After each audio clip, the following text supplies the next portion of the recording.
Stojím pred obecnou základnou školou s materskou školou v obci Sedliska.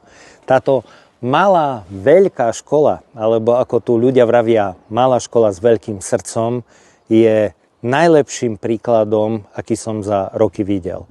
Je to škola, ktorá má len čosi cez 100 detí, ale je najlepšou školou pre ľudí, ktorí tu žijú spolu. Pre ľudí z majority, aj z minority, rómskej minority, aj keď tie pomery sú tu opačné.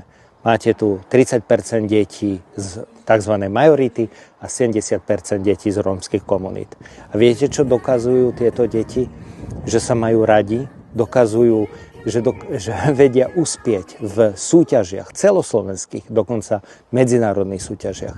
Ale tie súťaže, tie ich vysvedčenia, tieto výsledky v olympiádach, to je to najmenej podstatné na tejto škole.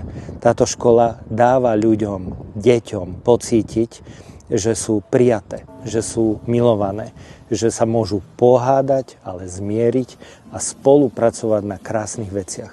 Videl som tu veľa z najlepších moderných technológií vzdelávania, ktoré vychádzajú zo zdravého rozumu a nadčasových skúseností. Videl som tu veľa umenia, veľa tvorivosti, veľa priestoru pre deti, veľa pokoja, veľa hravosti, veľa radosti z toho, čo tu robia. Nič z toho nefráza. Keby ste tu mohli byť so mnou toto dopoludne, ako som bol ja, tak by ste videli, ako má vyzerať škola. Takáto škola nemôže byť zrušená. Nesmie byť vrazené poleno pod nohy znížením normatívu dvakrát. Jednak z veľkostného koeficientu a jednak preto, že to je škola, ktorá tu má triedy od 1. po 5. ročníka.